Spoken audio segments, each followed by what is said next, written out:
নমস্কার, আমি শুভঙ্কর মধু, বর্ধমান বিশ্ববিদ্যালয়ের শিক্ষাতত্ত্ব বিভাগের একজন সহকারী অধ্যাপক। আজকের এই ভিডিও লেকচারিং সেশনে সমস্ত শিক্ষার্থী বন্ধুদেরকে আমি স্বাগত জানাই। এই প্রকল্পটি মূলত এক ভারত শ্রেষ্ঠ ভারত প্রকল্পের একটি অংশ। এই ভিডিও লেকচারটি মূলত এক ভারত শ্রেষ্ঠ ভারত প্রকল্পের একটি অংশ, যা গুজরাট সরকারের আর্থিক সহায়তায় এবং Indian Institute of Teacher education Gandhinagar দ্বারা পরিচালিত। আমাদের আজকের আলোচনার বিষয় হলো পরিমাপের স্কেল বা স্কেলস অফ মেজারমেন্ট। বহুকাল থেকেই মানুষ তার মনের যে বিভিন্ন অনুসন্ধান বা তার যে বিভিন্ন কৌতূহল, সেগুলিকে রেকটিফাই করার জন্যে বা সেগুলির উত্তর খোঁজার জন্যে সে প্রতিনিয়ত চেষ্টা করে আসছে। এবং আমাদের একটা অন্যতম কৌতূহল হলো বা অন্যতম মানবজাতির একটা অন্যতম চাহিদা হলো বা সমগ্র ইতিহাস জুড়ে মানবজাতি আমাদের চারপাশের যে বিশ্ব রয়েছে তার প্রতি প্রচণ্ড পরিমাণে কৌতূহল, এবং এই বিশ্বকে সঠিকভাবে পরিমাপ করার সাথে সৃষ্টির আদিকাল থেকেই কিন্তু মানুষ লড়াই করে আসছে। আমরা যদি তারা গোনার কথা ভাবি, সেই তারা গোনার থেকে শুরু করে ছোটোবেলায় মায়ের হাত ধরে তারা গোনা, সেই তারা গোনা থেকে শুরু করে পরবর্তীকালে আরও জটিল এবং কঠিন পরিমাপ নিয়ে যদি কথা বলি, সেক্ষেত্রে দেখব প্রত্যেকটা বিষয়েই কিন্তু পরিমাপ একটা গুরুত্বপূর্ণ বিষয় হয়ে দাঁড়িয়েছে। আমরা যদি মায়ের কোলে বসে সেই আকাশের তারা গোনা থেকে শুরু করে থার্মোমিটারের তাপমাত্রা পরিমাপের কথা পর্যন্ত ভাবি, তাহলে দেখব প্রতিটি ক্ষেত্রেই পরিমাপ একটি গুরুত্বপূর্ণ বিষয় হয়ে দাঁড়িয়েছে। এবং আমরা এটাও খেয়াল করব যে এই যে তারা গোনা বা গাছ গুনতে পারা, সেই গুনতে পারার সাথে সাথে আমরা আরও যে সমস্ত বৈশিষ্ট্যগুলিকে, আরও যে সমস্ত বিষয়গুলিকে পরিমাপের মধ্যে রেখেছি, সেই সমস্ত কিছুকে কিন্তু আমরা একই রকমভাবে পরিমাপ করি না। আমরা থার্মোমিটার থেকে যে তথ্য পাই তার পরিমাপ যেমন আলাদা হয়ে থাকে, একই রকমভাবে আমরা যখন তারা গুনি সেখানকার পরিমাপও কিন্তু অন্যরকম হয়ে থাকে। অর্থাৎ আমরা যেভাবে সমস্ত বিষয়কে পরিমাপ করে থাকি তার পদ্ধতিগত দিকগুলো কিন্তু একই রকমের হয় না। এবং আমরা এই যে বিভিন্ন বিষয়গুলো পরিমাপ করে আসছি, সেই পরিমাপের পাশাপাশি তার সঠিক অর্থপূর্ণ স্কেল, এই যে বিভিন্ন বিষয় আমরা পরিমাপ করছি, সেগুলোকে কি আমরা একই রকমভাবে পরিমাপ করতে পারি? অর্থাৎ আমরা যেভাবে তারাকে পরিমাপ করি, সেই একই পদ্ধতিতে কি আমরা থার্মোমিটারের সাহায্যে সেই একই পদ্ধতিতে কি আমরা তাপমাত্রা পরিমাপ করি? ভালো করে ভাবলে দেখা যাবে এই ধরনের পরিমাপগুলিতে কিছু পার্থক্য রয়েছে, এবং আমরা প্রতিনিয়ত এই পরিমাপগুলিকে অর্থপূর্ণ বা বোধগম্যতার স্তরে নিয়ে আসার জন্য বিভিন্ন রকমের লড়াই করে চলেছি। আজ আমাদের যে গবেষণা বা আজ আমাদের যে শিক্ষার অগ্রগতি, সেটা অনেকটাই এগিয়ে গেছে বা আধুনিক যুগে এসে পৌঁছেছে, যেখানে পরিমাপের এই স্কেলগুলি বা পরিমাপের বিষয়টি আগের চেয়ে অনেক পরিশীলিত হয়েছে, আগের চেয়ে অনেক সংকলিত হয়েছে, এবং আমাদের কাছে আরও সুন্দরভাবে বিষয়বস্তুকে উপস্থাপনে এখন কিন্তু এরা সাহায্য করে থাকে। আমরা বিভিন্ন ধরনের স্কেলের কথা এখন দেখতে পাই, যে স্কেলগুলির মাধ্যমে বিভিন্ন রকমের বিষয়বস্তুকে আমরা আজকে পরিমাপ করতে সক্ষম। আমরা এখানে যে সমস্ত বৈশিষ্ট্যগুলি, আমরা বিভিন্ন রকমের বস্তু তাদের মতন করে আমরা পরিমাপ করতে সক্ষম হয়ে উঠি এখনকার দিনে। আমরা এখন বিভিন্ন বিষয়বস্তুকে তার মতন করে বিভিন্ন রকম পরিমাপক স্কেলের মাধ্যমে আমরা এখন পরিমাপ করতে পারি। তো আজকে আমরা আলোচনার মধ্যে যে বিষয়গুলিকে মূলত প্রাধান্য দেব, তার মধ্যে প্রথমে রয়েছে পরিমাপের অর্থ বা মিনিং অফ মেজারমেন্ট, এবং তারপরে আমরা দেখব যে পরিমাপ সম্বন্ধে বিভিন্ন শিক্ষাবিদ বা বিভিন্ন সাইকোলজিস্টরা কি বলেছেন বা বিভিন্ন এডুকেশনিস্টরা কি বলেছেন, এবং তারপরে আমরা দেখব যে স্কেল বলতে কি বোঝায়, স্কেল বা সূচকের অর্থ কী, এবং তারপরে আমরা চলে যাব পরিমাপের বিভিন্ন সূচকগুলি কি কি, অর্থাৎ ডিফারেন্ট স্কেলস অফ মেজারমেন্ট, এবং তারপরে আমরা আলোচনা করব নমিনাল স্কেল বা নামসূচক স্কেল, এবং দেখব যেই নামসূচক স্কেলের কি বৈশিষ্ট্য, নামসূচক স্কেলের কি উদাহরণ, এবং নামসূচক স্কেলের কি গুরুত্ব রয়েছে। আবার একই রকমভাবে আমরা আলোচনা করব ক্রমাগত স্কেল বা অর্ডিনাল স্কেল, এবং এই অর্ডিনাল স্কেলের কি বৈশিষ্ট্য অর্ডিনাল স্কেলের কি উদাহরণ বা অর্ডিনাল স্কেলের কি গুরুত্বপূর্ণ দিকগুলি রয়েছে সেগুলো আমরা আলোচনা করব এবং তার পরবর্তীতে আমরা আলোচনা করব ব্যাপ্তিসূচক স্কেল বা ইন্টারভাল স্কেল। ব্যাপ্তিসূচক স্কেল বা ইন্টারভাল স্কেল, এই ইন্টারভাল স্কেলটার ক্ষেত্রে আমরা দেখব যে ব্যাপ্তিসূচক স্কেল বলতে কি বোঝায় এবং এর কি বৈশিষ্ট্য, ব্যাপ্তিসূচক স্কেলের কি উদাহরণ রয়েছে এবং ব্যাপ্তিসূচক স্কেলের গুরুত্বই বা কী, এবং শেষে আমরা দেখব যে অনুপাত সূচক স্কেল বা রেশিও স্কেল বলতে কি বোঝায় এবং রেশিও স্কেলের কি বৈশিষ্ট্য, রেশিও স্কেলের কি উদাহরণ এবং রেশিও স্কেলের কি গুরুত্ব রয়েছে, এই বিষয়গুলো আমরা দেখব। তার পরবর্তীতে আমরা যাব এই যে স্কেল এবং স্কেল অনুযায়ী যে অ্যানালাইসিস প্রসিডিওর, অর্থাৎ রাশিবিজ্ঞানে যে বিভিন্ন রকমের অ্যানালাইসিস প্রসিডিওরগুলো আছে সেগুলির সাথে স্কেলের কি সম্পর্ক বা স্কেল অনুযায়ী কি কি অ্যানালাইসিস রয়েছে, এবং তার পরবর্তীতে আমরা আলোচনা করব পরিমাপের স্কেলগুলির মধ্যে তুলনামূলকভাবে কি সাদৃশ্য এবং কি বৈসাদৃশ্য রয়েছে সেই বিষয়টি, অর্থাৎ কম্প্যারিজন করব বিভিন্ন রকমের স্কেলগুলিকে আমরা। তাহলে প্রথমে আমরা দেখব যে পরিমাপের অর্থ কী বা পরিমাপ বা মেজারমেন্ট বলতে কি বোঝায়। এক্ষেত্রে নালেনির কথাটা উল্লেখ করা খুব জরুরি। এক্ষেত্রে জে.সি. নালেনি 1981 সালে তার বিখ্যাত সাইকোমেট্রিক থিওরি গ্রন্থের শুরুতেই বলেছে যে কোনো বস্তুর বৈশিষ্ট্যকে যদি আমরা পরিমাপসূচক সংখ্যা বা নাম্বার দ্বারা প্রকাশ করি তাহলে সেই পদ্ধতিকে বলা হবে পরিমাপ। অর্থাৎ পরিমাপ বলতে কোনো কিছুকে ব্যাখ্যা করার জন্যে আমরা যখন নাম্বারের মাধ্যমে সেই ব্যাখ্যাটা করছি তখন সেটাকে বলা হয় পরিমাপ করা। আসলে শিক্ষাক্ষেত্রে পরিমাপ বা শিক্ষাক্ষেত্রে মেজারমেন্ট বিষয়টি যে অর্থে বোঝানো হয় তা হলো একজন শিক্ষার্থী কতটুকু পারদর্শিতা অর্জন করতে পেরেছে। এবার একজন শিক্ষার্থী কতটুকু পারদর্শিতা অর্জন করতে পেরেছে এটা যদি আমরা কোনো নাম্বার ছাড়া ব্যাখ্যা করতে চাই তাহলে সেই ব্যাখ্যা কিন্তু অতটা স্পষ্ট হয়ে ওঠে না। কিন্তু যখনই আমরা বলছি যে কোনো শিক্ষার্থী 80% মার্ক পেয়েছে, তার মানে হলো সেই শিক্ষার্থী কিন্তু out of 100 say 80% marks carry করতে সক্ষম হয়েছে বা অবটেন করতে সক্ষম হয়েছে। বা যদি বলা হয় যে কোনো শিক্ষার্থী আউট অফ 100 90% মার্কস পেয়েছে, তাহলে আমরা বলতে পারি যে সে কিন্তু অনেকটাই বেশি পারদর্শিতা অর্জন করতে পেরেছে, কেননা 100-র মধ্যে সে 90 অর্থাৎ অলমোস্ট সমগ্র বিষয়টিকে সে আয়ত্ত করতে পেরেছে। তো এইভাবে যদি আমরা কোনো পারদর্শিতাকে নাম্বারের মাধ্যমে ব্যাখ্যা করতে পারি তাহলে দেখব যে সেই ব্যাখ্যাদানের মাধ্যমে আমাদের কিন্তু বিষয়বস্তু অনেক বেশি সহজ সরল হয়ে ওঠে। তো এই জন্যে শিক্ষাবিজ্ঞানে বা সমাজবিজ্ঞানে বা অন্যান্য সমস্ত ক্ষেত্রেই পরিমাপের একটা বিশেষ গুরুত্ব রয়েছে।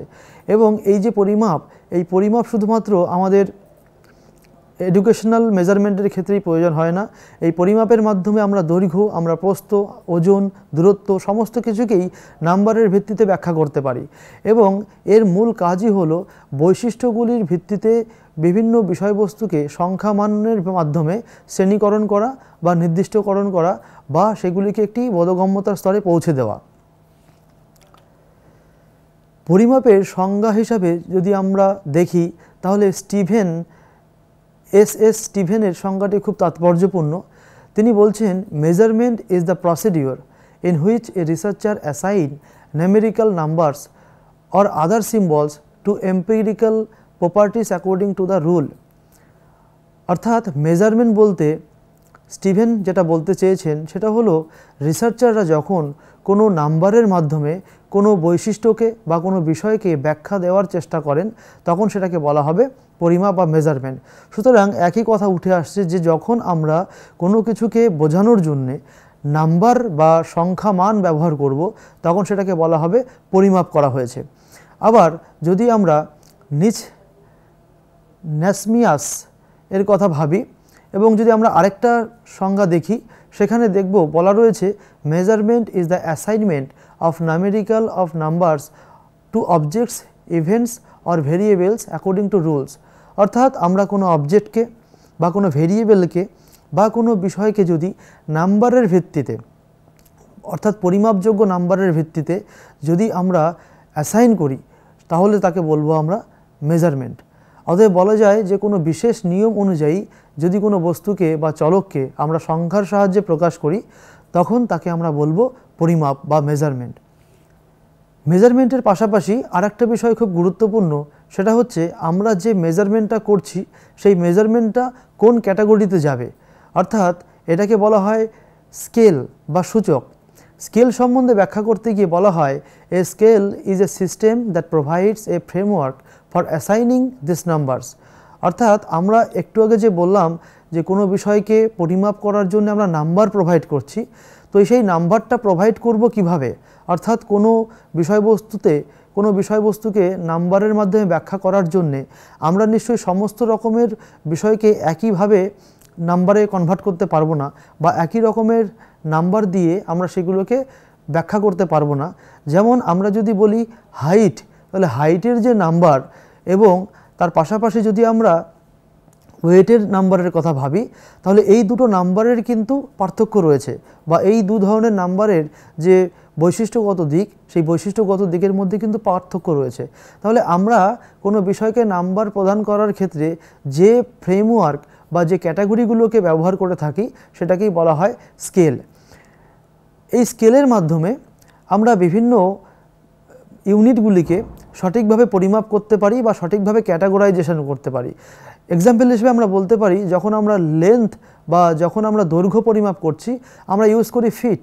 আবার যখন আমরা যখন মিটার পরিমাপ করছি বা আমরা যখন কোনো দৈর্ঘ্যকে পরিমাপ করতে চাই, তখন কিন্তু উদাহরণ হিসেবে বলতে পারি, আমরা যখন কোনো দৈর্ঘ্যকে পরিমাপ করছি তখন আমরা মিটার, ফিট বা আমরা ইঞ্চি বা আমরা আরও অন্যান্য সেন্টিমিটার ব্যবহার করতে পারি। তাহলে যখন আমরা কোনো উদাহরণ হিসেবে বলা যেতে পারে, যখন আমরা কোনো কিছুর দৈর্ঘ্য পরিমাপ করতে চাইছি তখন আমরা হয়তো মিটার, মাইল বা ফিট এই সমস্ত সূচকগুলিকে ব্যবহার করে থাকি, কিন্তু এই সূচকগুলির মাধ্যমে আমরা কোনো কিছুর ওয়েট পরিমাপ করতে পারি না। অর্থাৎ আমরা এইগুলোকে ব্যবহার করে বলতে পারবো না যে কোনো বস্তুর ওজন কতটুকু আছে। সুতরাং বিভিন্ন বিষয়বস্তুর পরিমাপের ক্ষেত্রে তাদের বৈশিষ্ট্য অনুযায়ী তাদের পরিমাপের ফ্রেমওয়ার্ক বা তাদের পরিমাপের যে ক্যাটাগরি, সেই ক্যাটাগরি কিন্তু আলাদা হয়ে থাকে। তো এই যে বিভিন্ন রকমের বিষয়কে বিভিন্ন ক্যাটাগরির মাধ্যমে শ্রেণীকরণ করা, তাকেই বলা হয় স্কেল। এবং এবারে আমরা আসি, আমরা দেখলাম পরিমাপ কী এবং সেই পরিমাপকে নির্দিষ্ট ফ্রেমওয়ার্কের মধ্যে রাখার ক্ষেত্রে যে বিষয়টিকে আমরা খেয়াল করলাম সেটা হচ্ছে স্কেল।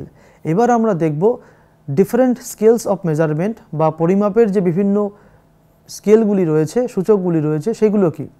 এক্ষেত্রে স্টিভেন্স 1946 সালে তার on the theory of scale of measurement নামক একটি প্রবন্ধে একটি সফল শ্রেণীকরণ করেছেন, যেগুলির মাধ্যমে বেশিরভাগ বিষয়বস্তুকেই ক্যাটাগরাইজেশন করা হয় বা মেজারমেন্ট করা হয়ে থাকে। এই শ্রেণীকরণের মধ্যে মূলত 4টি দৃষ্টিভঙ্গি রয়েছে বা 4টি স্তরের কথা বলা হয়েছে। তো স্টিভেনের যে শ্রেণীকরণ, সেই শ্রেণীকরণের মধ্যে 4টি দিক রয়েছে। মূলত সমস্ত রকমের গবেষণা এবং পরিমাপ এই 4টি স্কেলের মাধ্যমেই সম্পন্ন হয়ে থাকে। তো কী সেই 4টি স্কেল?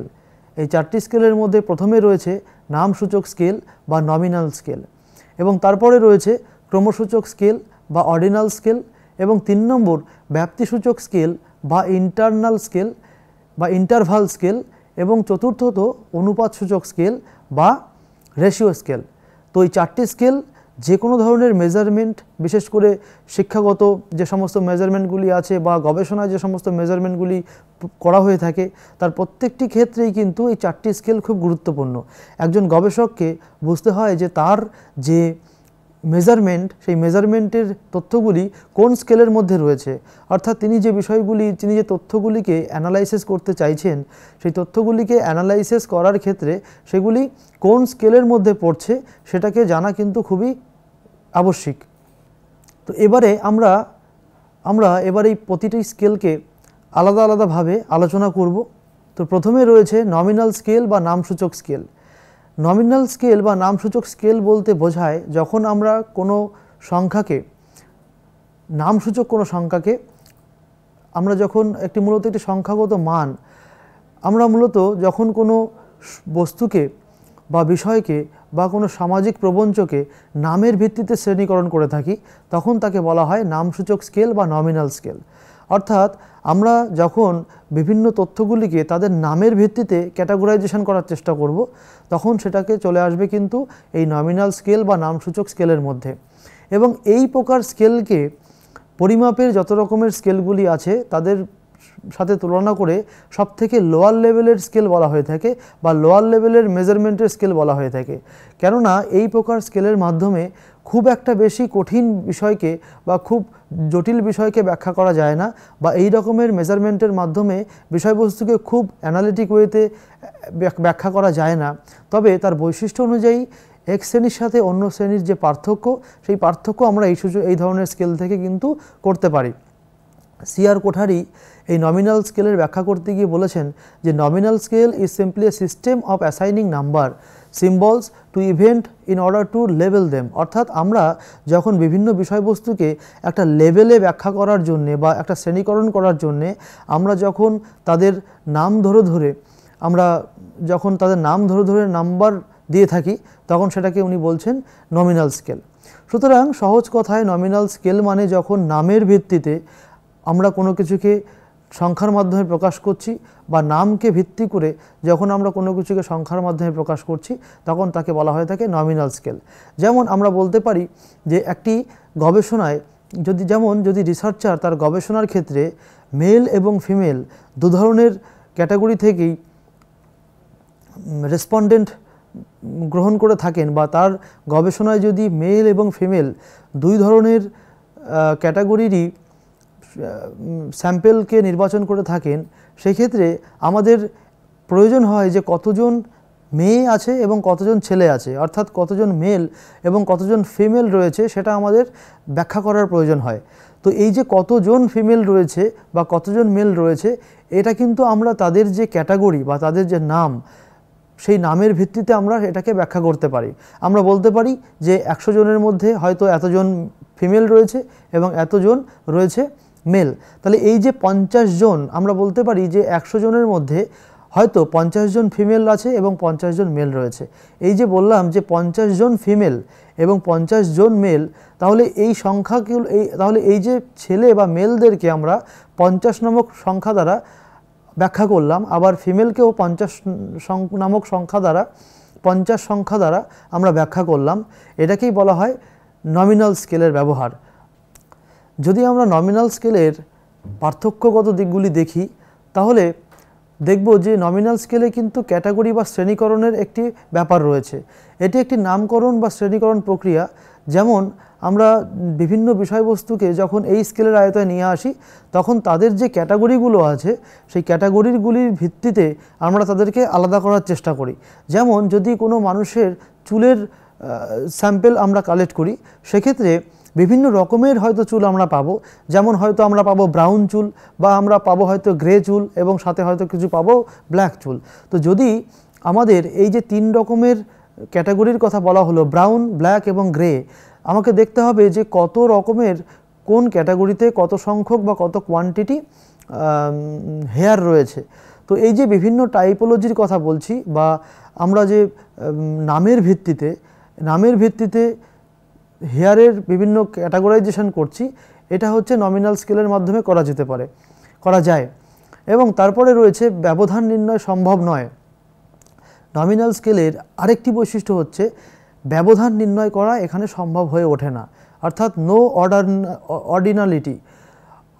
অর্ডিনালিটি।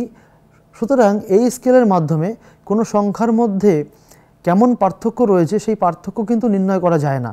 আমরা একটু আগে দেখেছিলাম যে নমিনাল স্কেলের মাধ্যমে দুটি বিষয়ের ক্যাটাগরাইজেশন করা যায় বা দুটি বিষয়কে আলাদা করা যায়, কিন্তু একটা আরেকটা থেকে কীভাবে একটা বিষয়ের সাথে আরেকটা বিষয়ের কি ব্যবধান, সেই ব্যবধানকে কিন্তু আমরা নির্ধারণ করতে পারি না। অর্থাৎ কালো চুলের সাথে সোনালি চুলের কি ব্যবধান, সেই ব্যবধান কিন্তু আমরা এই রকমের স্কেলের মাধ্যমে করতে পারি না। এবং 3 নম্বর হচ্ছে, এখানে কোনো রকমের গণিতের সেই অর্থে ব্যবহার নেই, বা নো অ্যারিথমেটিক অপারেশনস। সাধারণত আমরা যখন নমিনাল স্কেলে কোনো কিছুকে ক্যাটাগরাইজেশন করি, সেগুলিকে পরবর্তীকালে অ্যানালাইসিস করার জন্যে আমরা সেই ক্যাটাগরিকে বিভিন্ন নাম্বার দিয়ে শুধুমাত্র আইডেন্টিফাই করি। যেমন যদি রুরাল এবং আরবান বা গ্রাম এবং শহর দুটো ক্যাটাগরি হয় আমাদের, আমরা সেক্ষেত্রে গ্রামকে হয়তো 1 দিয়ে চিহ্নিত করতে পারি এবং শহরকে আমরা 2 দিয়ে চিহ্নিত করতে পারি। কিন্তু এখানে গ্রামের থেকে শহর বেটার বা শহরের থেকে গ্রাম পিছিয়ে রয়েছে সেটা কিন্তু বলতে চাওয়া হচ্ছে না, কারণ এখানে 1 এবং 2 এর মধ্যে কোনো ক্রোনোলজি নেই। 1 এবং 2 এর মধ্যে কোনো রকমের ক্রোনোলজি নেই। এখানে শুধুমাত্র দুটি বিষয়কে আলাদা করে ব্যাখ্যা করার জন্যে দুটো নাম্বার দিয়ে তাদেরকে ভূষিত করা হয়েছে। নমিনাল স্কেলের আরেকটি বৈশিষ্ট্য হচ্ছে পরিসংখ্যাগত বিশ্লেষণ, অর্থাৎ নমিনাল স্কেলের মাধ্যমে আমরা কেবলমাত্র যে কাজটাই সবথেকে ভালো করে করতে পারি তা হলো ফ্রিকোয়েন্সির অ্যানালাইসিস, অর্থাৎ কোনো পার্টিকুলার ক্যাটাগরিতে কত সংখ্যক আইটেম রয়েছে বা কত সংখ্যক বিষয়বস্তু রয়েছে সেটাকে আমরা নমিনাল স্কেলের মাধ্যমে খুব ভালোভাবেই ব্যাখ্যা করতে পারি। তো এই ফ্রিকোয়েন্সি অ্যানালাইসিস নমিনাল স্কেলের একটা অন্যতম দিক। এবার আমরা আলোচনা করব এই নমিনাল স্কেলের উদাহরণ তাহলে কী হবে। এক্ষেত্রে আমরা জেন্ডারের কথা বলতে পারি বা জেন্ডারকে একটা এক্সাম্পল হিসেবে নিতে পারি।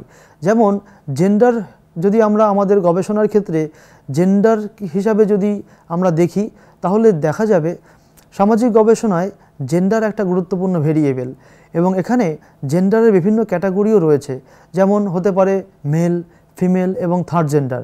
তো এই যে 3 রকমের ক্যাটাগরি, এই 3 রকমের ক্যাটাগরির বেসিসে আমরা তথ্যগুলিকে সাজাতে পারি বা স্যাম্পেলগুলিকে সাজাতে পারি।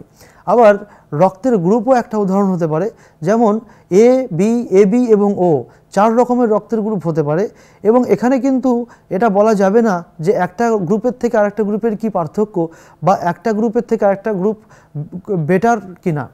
এখানে শুধুমাত্র ক্যাটাগরাইজেশনের উপর জোর দেওয়া হয় বা কত রকমের বিষয়বস্তু আছে সেগুলোকে বোঝার জন্য শুধুমাত্র লেবেলিংয়ের উপর জোর দেওয়া হয়।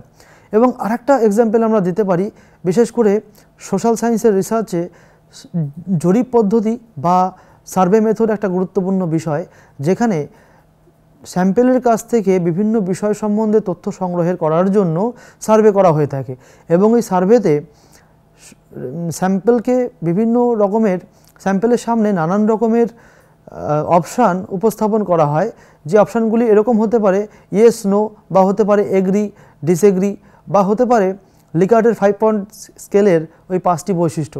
তো এক্ষেত্রে কাউন্ট করা হয় যে কত সংখ্যক মানুষ হ্যাঁ বলেছে, বা যদি আমরা কাউন্ট করি কত সংখ্যক মানুষ না বলেছে, বা কতজন স্ট্রংলি এগ্রি বলেছে এবং কতজন বা স্ট্রংলি ডিসএগ্রি বলেছে।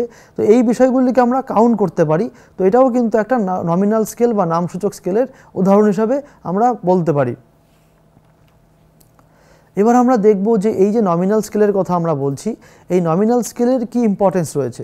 প্রথমত নমিনাল স্কেলের মাধ্যমে আমরা পরিচয় নির্ধারণ করতে পারি বা আইডেন্টিফাইং দ্য ক্যাটাগরিজ। নমিনাল স্কেলের মাধ্যমে বিভিন্ন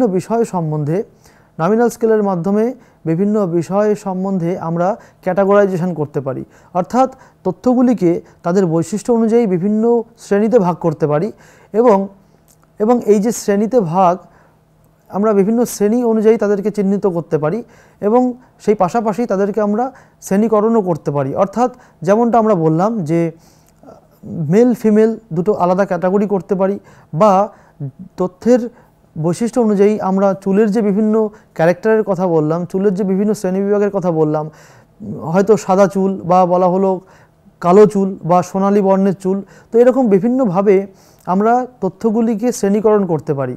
এবং এর পাশাপাশি যখন আমাদের তুলনা করার প্রয়োজন হয় তখন সেই বৈশিষ্ট্যগুলির ভিত্তিতে আমরা সেগুলিকে কম্পেয়ার করেও দেখতে পারি যে কোনটা আর অপরটির থেকে আলাদা।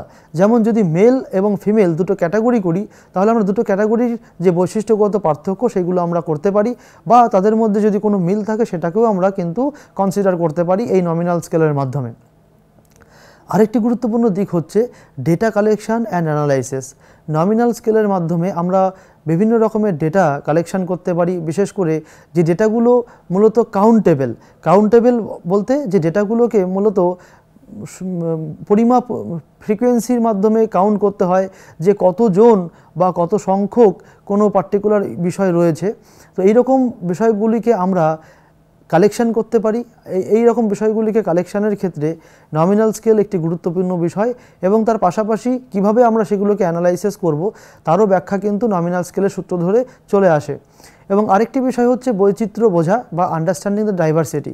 আমরা নমিনাল স্কেলের মাধ্যমে বিভিন্ন বিষয়গুলির মধ্যে যে পার্থক্য সেটা যেমন আইডেন্টিফাই করতে পারি, তার পাশাপাশি বুঝতে পারি যে কত রকমের বিষয়বস্তু আমাদের মধ্যে রয়েছে বা কত রকমের ক্যারেক্টারের তথ্য আমরা জোগাড় করেছি, সেই বৈচিত্র্যময় দিকটি সম্বন্ধেও কিন্তু আমাদের একটা জ্ঞান তৈরি হয়। তো এবার আমরা দেখব পরিমাপের আরেকটি স্কেল, যাকে বলা হচ্ছে অর্ডিনাল স্কেল বা ক্রমসূচক স্কেল। ক্রমসূচক স্কেল নমিনাল স্কেলের একটু হায়ার লেভেলের স্কেল বা নমিনাল স্কেলের পরবর্তী স্তরের একটি স্কেল। এই পর্যায়ে চলকগুলিকে বিভিন্ন অর্ডার অনুযায়ী সাজানো হয়ে থাকে, যেমন উঁচু থেকে নিচু বা নিচু থেকে উঁচু, অথবা বেশি হতে কমের ভিত্তিতেও আমরা শ্রেণীকরণ করতে পারি।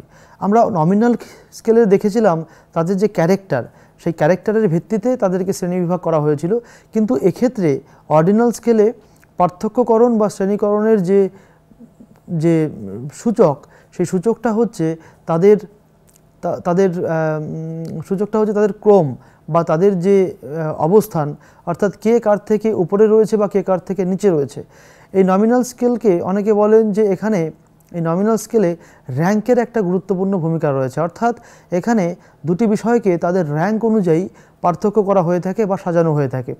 সাধারণত অর্ডিনাল স্কেলের মধ্যে যে বিষয়গুলি পড়ে তা হলো কোনো কিছু সম্বন্ধে অ্যাটিটিউড বা পার্সোনালিটির যে ট্রেডগুলি রয়েছে, বা ব্যক্তির যে বুদ্ধিমত্তা বা সামাজিকতা বা পারদর্শিতা ইত্যাদি বিভিন্ন বিষয়কে নমিনাল স্কেলের মাধ্যমে আমরা কোনো বিষয় সম্বন্ধে অ্যাটিটিউড বা ইন্টেলিজেন্স বা সামাজিকতা বা অ্যাচিভমেন্ট প্রভৃতি বিষয়কে কিন্তু পরিমাপ করতে পারি।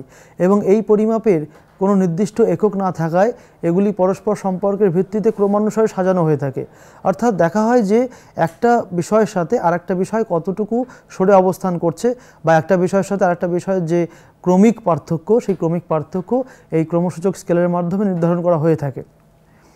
এক্ষেত্রে একটা এক্সাম্পল, এক্ষেত্রে আমরা যদি অর্ডিনাল স্কেলের একটা ডেফিনেশন দেখি তাহলে আমাদের বিষয়টি আরও পরিষ্কার হবে। আর্ল বেবি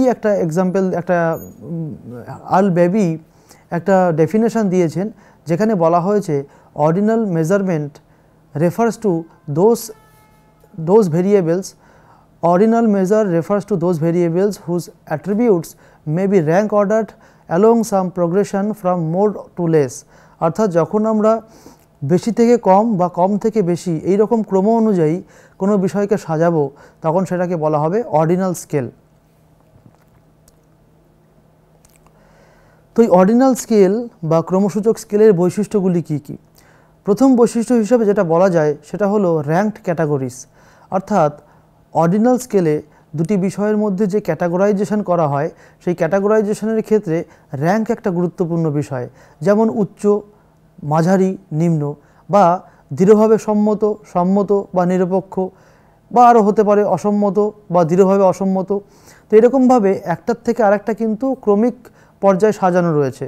তো ক্রমসূচক স্কেল বা অর্ডিনাল স্কেলের মাধ্যমে আমরা বিষয়গুলিকে এইরকম র্যাঙ্ক অর্ডারে সাজাতে পারি। দ্বিতীয়ত, অর্ডার ম্যাটার্স, অর্থাৎ ক্রম অনুযায়ী। Categories have to define order relationship between them.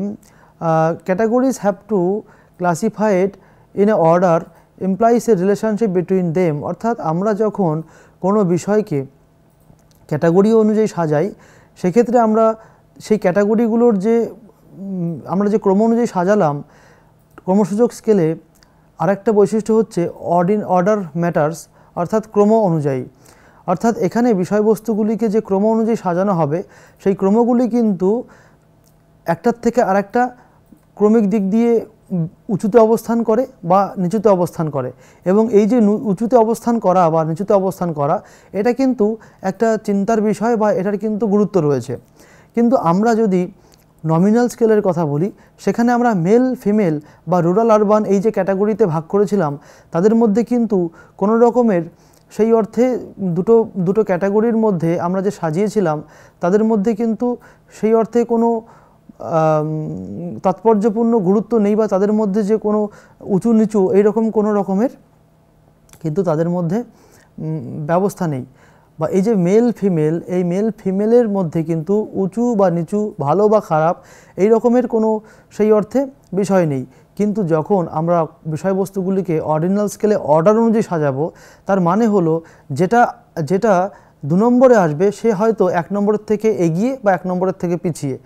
যেমন একটা উদাহরণ দিলে আমরা বুঝতে পারবো, আমরা যদি বলি যে ফেয়ার, গুড অ্যান্ড এক্সেলেন্ট, তাহলে এখানে ফেয়ারের সাথে গুডের যে পার্থক্য, গুডের সাথে এক্সেলেন্টের কিন্তু সেই রকম পার্থক্য নেই। অর্থাৎ একটা অর্ডারের সাথে আরেকটি অর্ডারের কিন্তু পার্থক্যটি ম্যাটার করে যায়। এবং আরেকটি গুরুত্বপূর্ণ বৈশিষ্ট্য হচ্ছে নো ইকুয়াল ইন্টারভালস, অর্থাৎ একটি ক্রমসূচক স্কেলের যে অর্ডারে আমরা বিষয়গুলিকে সাজাই সেই অর্ডারের মধ্যে সবসময় সমান ব্যবধান থাকে না। অর্থাৎ যে ক্যাটাগরিগুলো আমরা করেছি সেই ক্যাটাগরিগুলো ক্রমসূচক স্কেলে যে ক্যাটাগরিগুলো করা হয়ে থাকে সেই ক্যাটাগরিগুলো কিন্তু সবসময় সমান সমান ব্যবধানে থাকে না। এই ডিফারেন্সগুলির মধ্যে অর্ডার ম্যাটার্স বা ক্রম অনুযায়ী। তো ক্রমসূচক স্কেলের বিষয়গুলিকে যখন আমরা অর্ডার অনুযায়ী সাজাই তখন প্রথমে যেটাকে রাখি সেটা হয়তো সেকেন্ডে যার পজিশন আমরা 1, 2, 3, 4 করে ক্রমসূচক স্কেলে বিষয়গুলিকে রাখি। সেক্ষেত্রে 1, 2, 3, 4 এই যে অর্ডার, এই অর্ডারগুলি একটি গুরুত্বকে ডিফাইন করে বা একটি গুরুত্বকে ইন্ডিকেট করে। হয়তো এখানে প্রথমে যে রয়েছে সে হয়তো 2-এর থেকে বেটার, বা 2-এ যে রয়েছে সে হয়তো 3-এর থেকে বেটার। তো এইভাবে অর্ডার অনুযায়ী বিষয়গুলিকে তাদের গুরুত্বের বিচারে সাজানো হয়ে থাকে। এবং আরেকটা গুরুত্বপূর্ণ বিষয় হলো নো ইকুয়াল ইন্টারভালস। আমরা এই যে 1, 2, 3, 4 করে বিষয়গুলিকে সাজাচ্ছি, সেক্ষেত্রে অর্ডিনাল স্কেলে এমন কিছু কিছু ঘটনা ঘটে যখন এই অর্ডারগুলির মধ্যে ব্যবধানটা সমান থাকে না। যেমন উদাহরণ হিসাবে আমরা যদি গুড, ফেয়ার এবং এক্সেলেন্ট এই 3টি বিষয়কে ভাবি, বা সাজানোটা এরকম হবে, যদি আমরা ফেয়ার, গুড এবং এক্সেলেন্ট এই 3টি বিষয়কে সাজাই, তাহলে ফেয়ারের সাথে গুডের যে ব্যবধান আর গুডের সাথে এক্সেলেন্টের যে ব্যবধান সেটা কিন্তু সবসময় একরকম হবে না।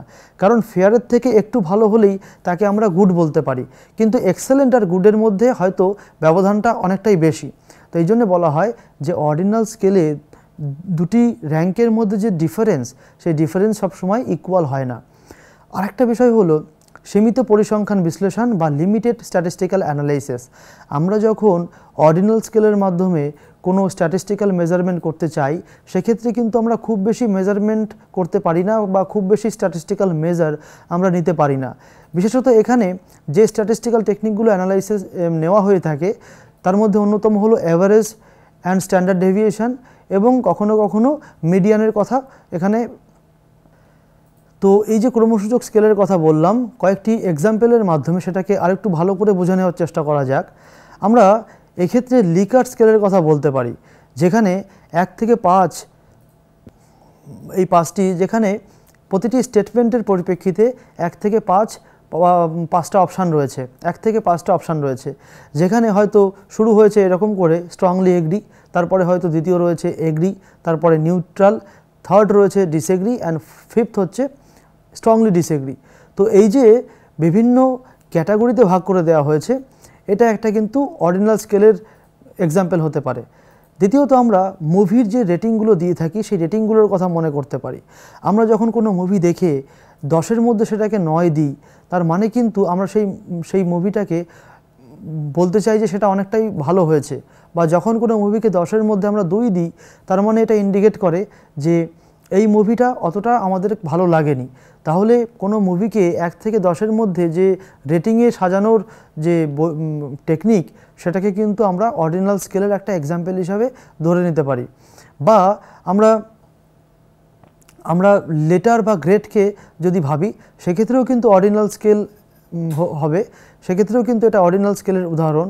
কারণ আমরা অনেক সময় এখন দেখি যে কোনো বিষয়ের পারদর্শিতা বিচার করার জন্যে বিভিন্ন লেটার বা গ্রেড দিয়ে বোঝানো হয়ে থাকে। সেক্ষেত্রে নিশ্চয়ই এ গ্রেড অনেকটাই বেটার বি গ্রেডের তুলনায়, বা বি গ্রেড অনেকটাই বেটার সি গ্রেডের তুলনায়। তো এইভাবে র্যাঙ্ক অনুযায়ী বিষয়বস্তুকে সাজানো হয়ে থাকে এই অর্ডিনাল স্কেলে।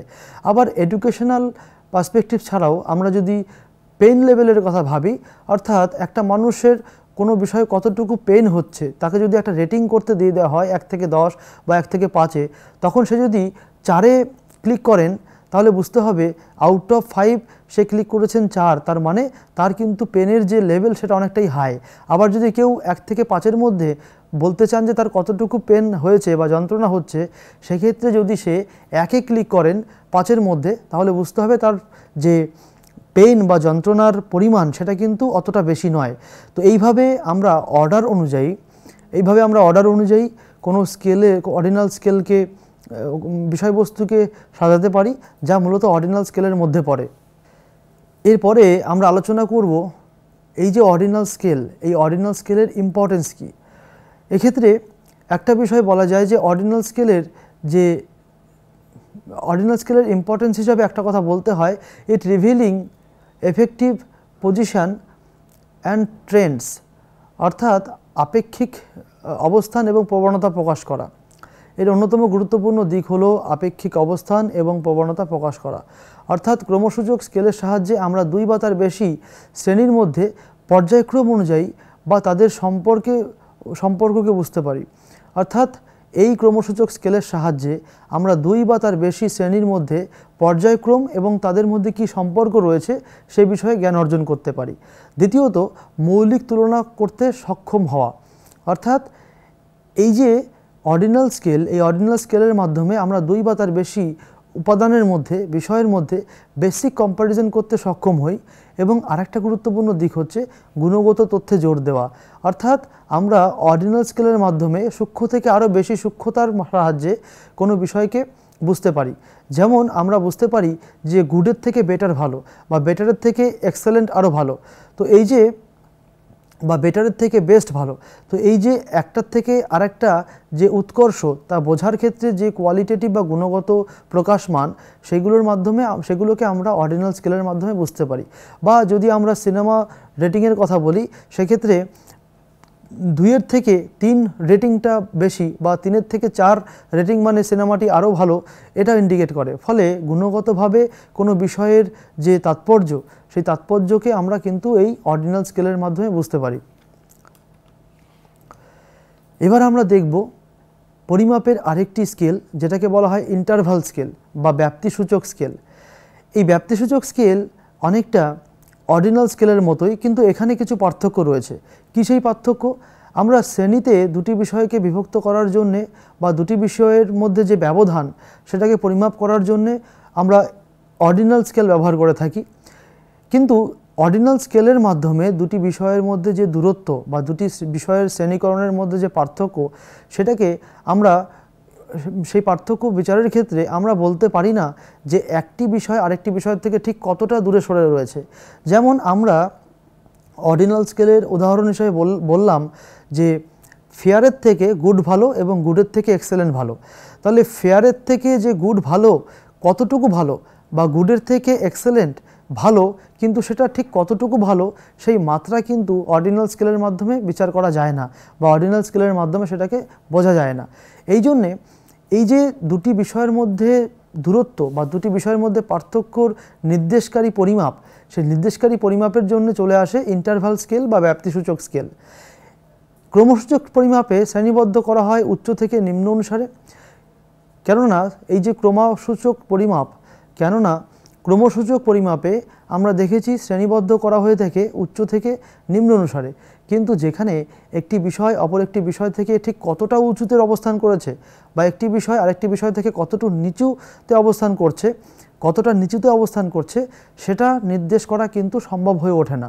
ক্রমসূচক পরিমাণে এইরূপ সীমাবদ্ধতাকে কাটিয়ে ওঠার জন্য চলে আসে ব্যাপ্তিসূচক স্কেল বা পরিমাপের আরেকটি 3 নম্বর স্কেল। এতে বিভিন্ন শ্রেণীবিন্যাসের ক্ষেত্রে যৌক্তিক ভিত্তিতে 2টি বিষয়ের মধ্যেকার যে দূরত্ব বা 2টি বিষয়ের অবস্থানের যে ব্যাপ্তি, সেই ব্যাপ্তিকে পরিগণনা করতে পারি। যেমন আমরা এক্ষেত্রে C.R. অ্যাডামস এবং J.D. সাচভেনান্দ এর দেওয়া যে ডেফিনেশান সেই ডেফিনেশানটাকে ব্যাখ্যা করতে পারি। তারা বলছেন interval measurement may simply be defined as an ordinal scale in which the distance between two ranking is known and this distance is a constant interval. অর্থাৎ আমরা এখানে ইন্টারভাল স্কেলের মাধ্যমে যে পরিমাপগুলি করে থাকি সেটা অনেকটা অর্ডিনাল স্কেলের মতোই, কিন্তু যে বিষয়টি এখানে বারে বারে হাইলাইট করা হচ্ছে তা হলো এখানে আমরা দুটো বিষয়ের মধ্যে যে দূরত্বের মাত্রা, অর্থাৎ দুটো বিষয় কতটুকু দূরত্বে অবস্থান করছে তা কিন্তু এই ব্যাপ্তিসূচক স্কেলের মাধ্যমে বুঝতে পারি।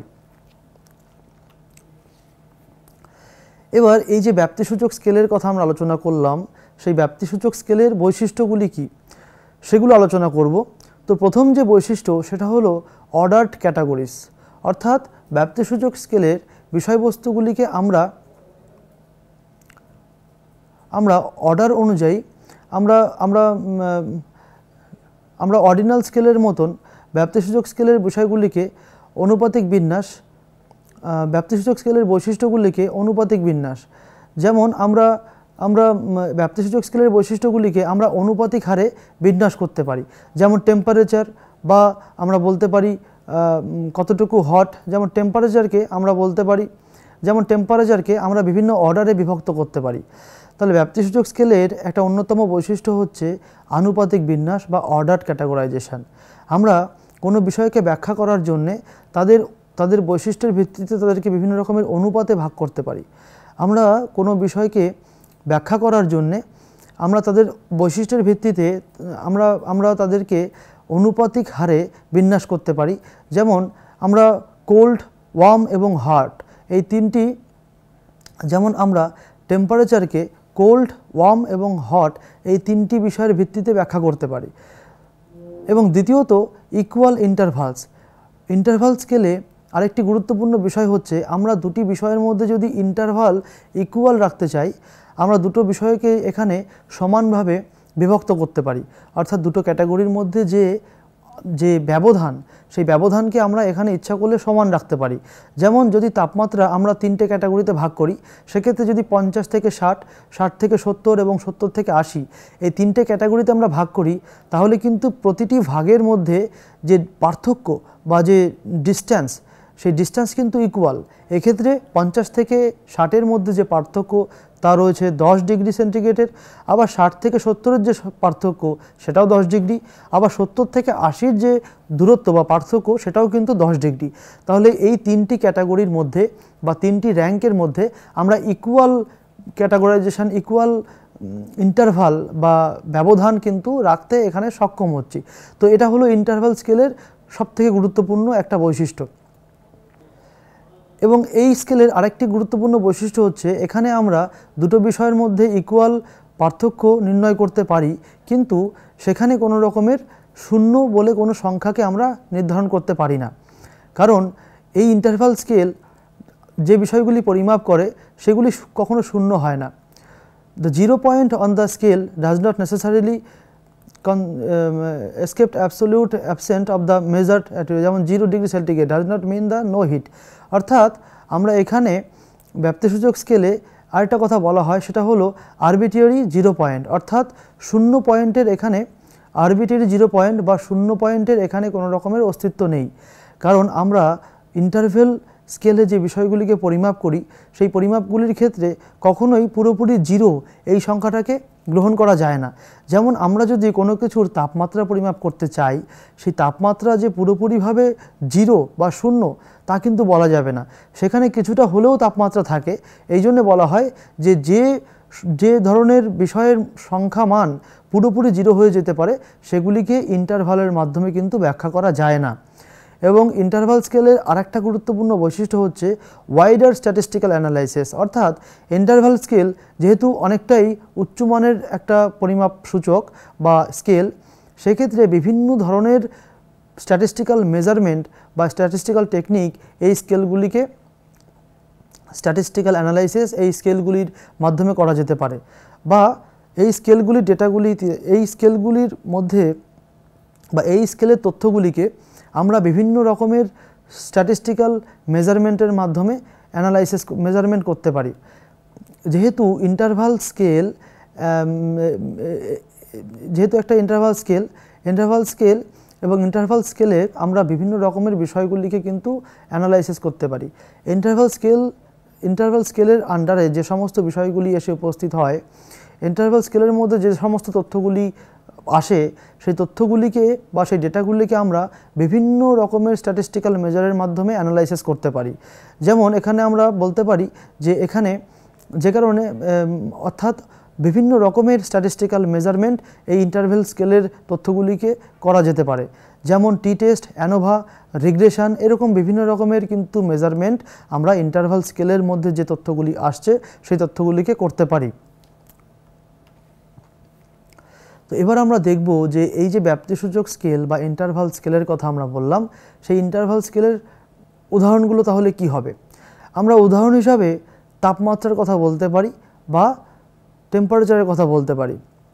যেখানে সেলসিয়াস বা ফারেনহাইট স্কেল থাকে, যে স্কেলের মধ্যে আমরা দেখি যে প্রতিটি বিষয়ের মধ্যে সেখানে যে ডাইমেনশানগুলি থাকে সেই ডাইমেনশানগুলি কিন্তু ইকুয়াল ইন্টারভালে সাজানো থাকে। অর্থাৎ একটা ইন্ডিকেটরের থেকে আরেকটা ইন্ডিকেটরের যে ব্যবধান, সেই ব্যবধানটি সাধারণত সমান হয়ে থাকে। এবং আমরা সময়কেও ইন্টারভাল স্কেলের মধ্যে ধরতে পারি। ঘড়ির কাঁটার যে একটা ইন্ডিকেটরের সাথে ঘড়ির কাঁটার যে বিভিন্ন ইন্ডিকেটরস থাকে বা বিভিন্ন ঘন্টার যে ঘড়ির কাঁটাতে যে দিন, ঘন্টা বা মিনিট বা সেকেন্ড, আমরা সময়কেও কিন্তু ইন্টারভাল স্কেলের মধ্যে রাখতে পারি। অর্থাৎ কোনো দিন, ঘন্টা, মিনিট বা সেকেন্ড এগুলিকে আমরা ইন্টারভাল স্কেলের মধ্যে ধরতে পারি। আবার আইকিউ স্কোর বা ইন্টেলিজেন্সের যে স্কোর, সেই স্কোরকেও কিন্তু আমরা ইন্টারভাল স্কেলের মধ্যে রাখতে পারি। এক্ষেত্রে আমরা স্ট্যান্ডার্ডাইজ টেস্ট, আমরা আইকিউ স্কোরকেও কিন্তু ইন্টারভাল স্কেলের মধ্যে রাখতে পারি। এই যে আইকিউ স্কোরের কথা আমরা বললাম, এই আইকিউ স্কোরের মাধ্যমে আমরা বিভিন্ন বিষয়কে, এরপরে রয়েছে দূরত্ব বা ডিস্ট্যান্স, অর্থাৎ আমরা কিলোমিটার, মিটার বা মাইল এগুলিকেও কিন্তু ইচ্ছা করলে ইন্টারভাল স্কেলের মাধ্যমে পরিমাপ করতে পারি।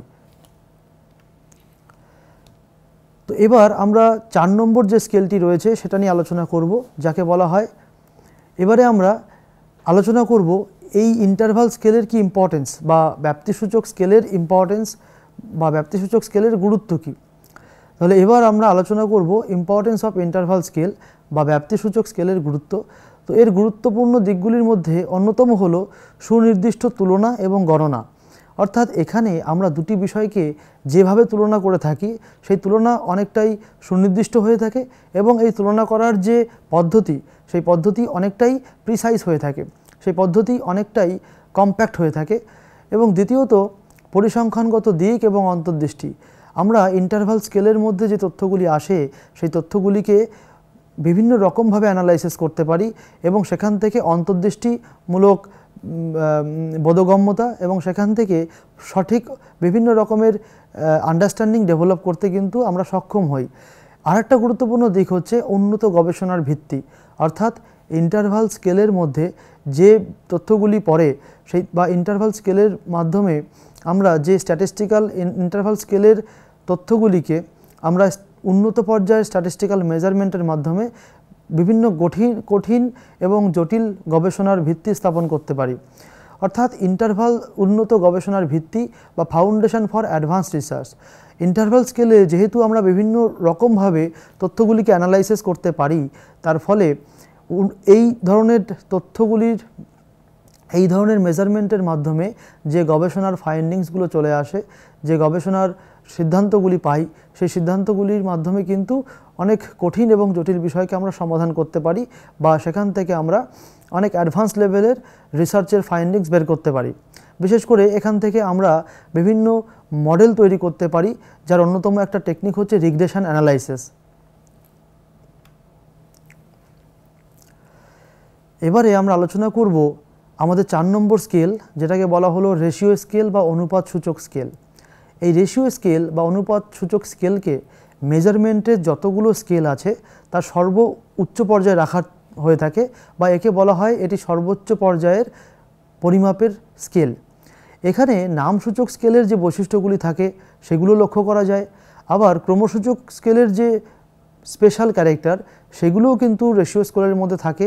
একই রকমভাবে ব্যাপ্তিসূচক স্কেলের যে বৈশিষ্ট্য সেগুলোও কিন্তু এই রেশিও স্কেলের মধ্যে থাকে।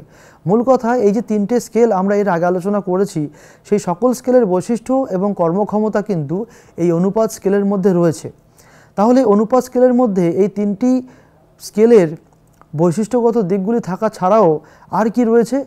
আর যে ইম্পর্ট্যান্ট বিষয়টি এখানে রয়েছে সেটা হলো এক্ষেত্রে একটি পরম শূন্য সংখ্যা বিদ্যমান, অর্থাৎ অনুপাতসূচক স্কেলে কিন্তু শূন্যকেও আমরা বিচার করতে পারি।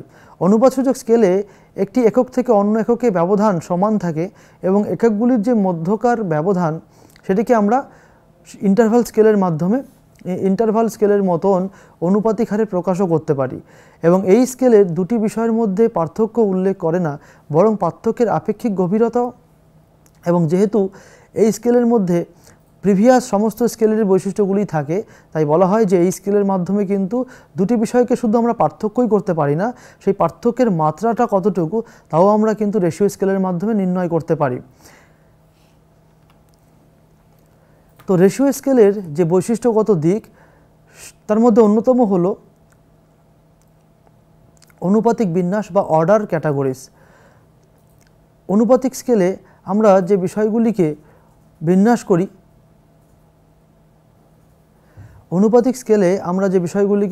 করি সেগুলি হলো, অনুপাতিক স্কেলের যে আমরা বৈশিষ্ট্যগুলি পাবো তার মধ্যে অন্যতম হলো অর্ডার ক্যাটাগরিজ, অর্থাৎ অনুপাতিক বিন্যাস।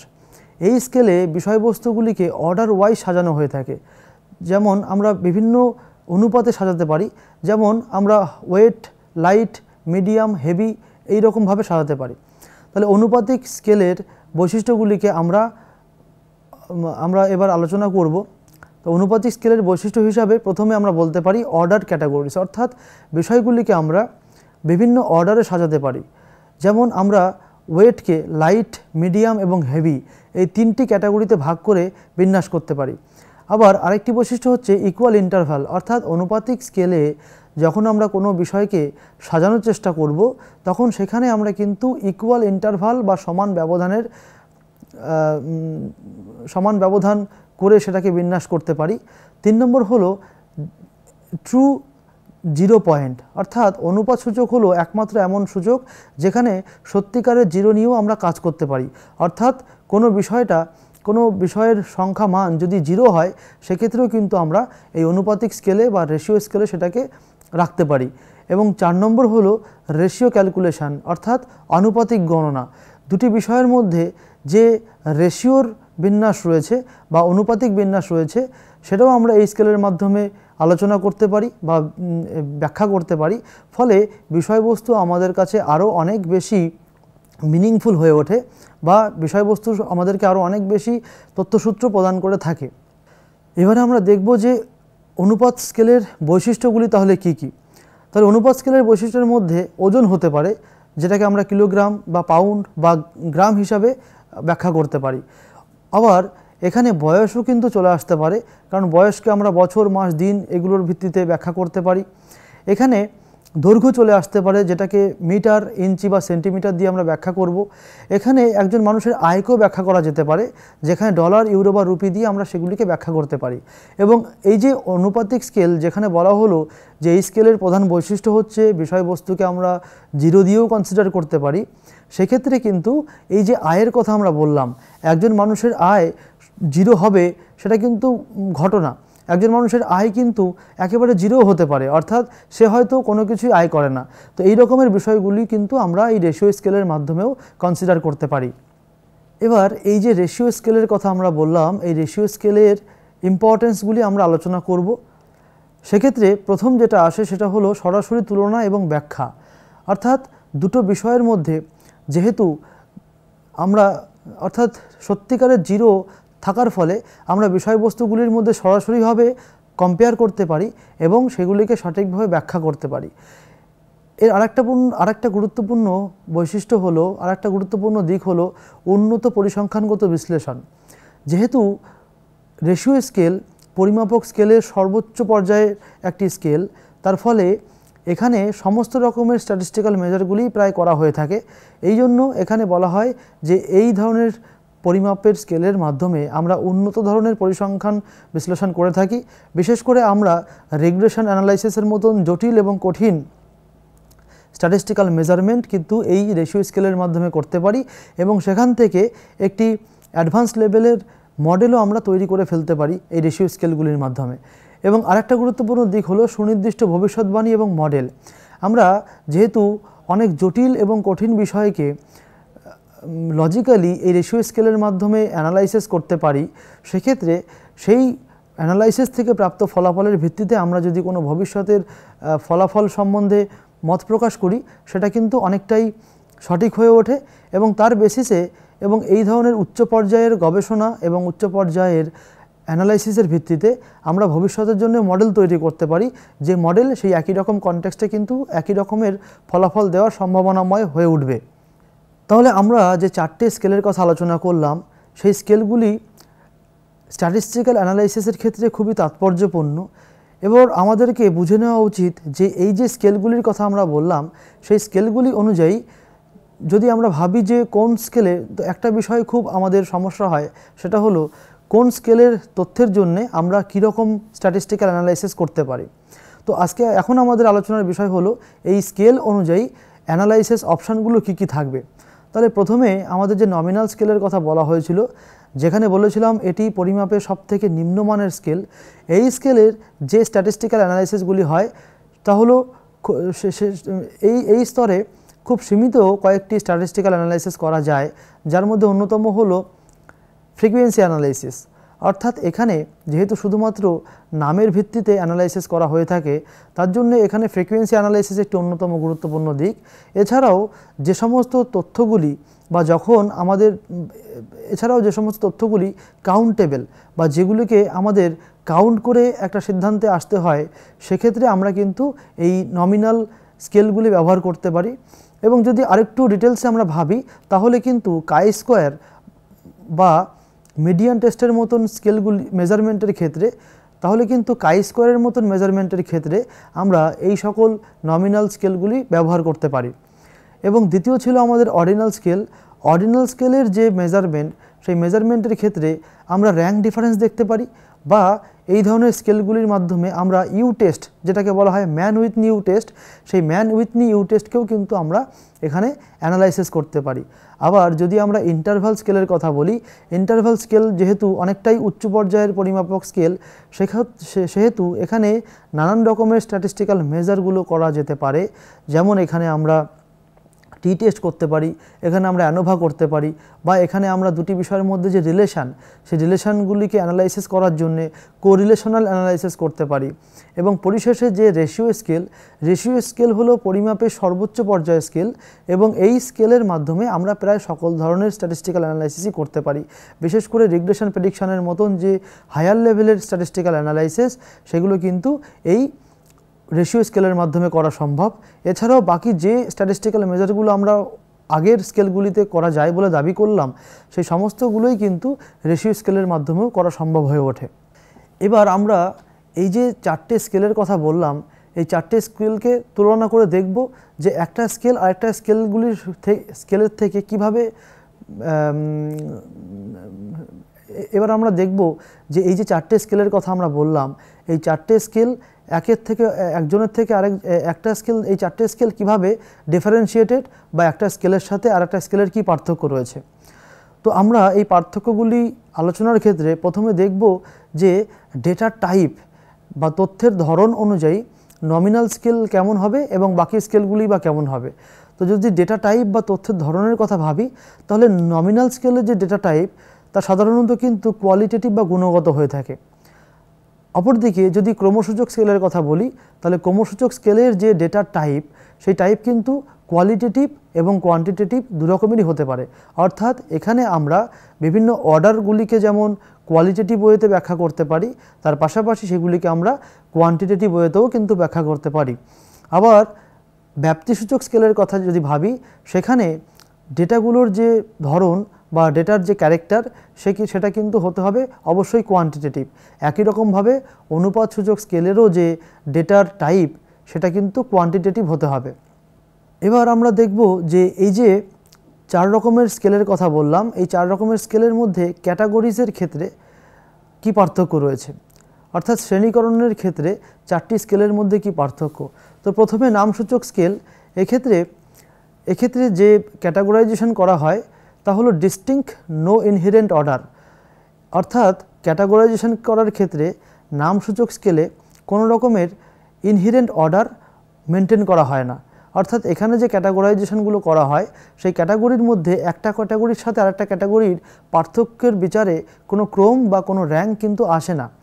কিন্তু ক্রমসূচক স্কেলের যে ক্যাটাগরাইজেশন, সেই ক্যাটাগরাইজেশনের ক্ষেত্রে কিন্তু ক্যাটাগরিটি অর্ডারলি ডিস্ট্রিবিউটেড, অর্থাৎ ক্যাটাগরিগুলিকে আমরা ক্রম অনুযায়ী সাজাই।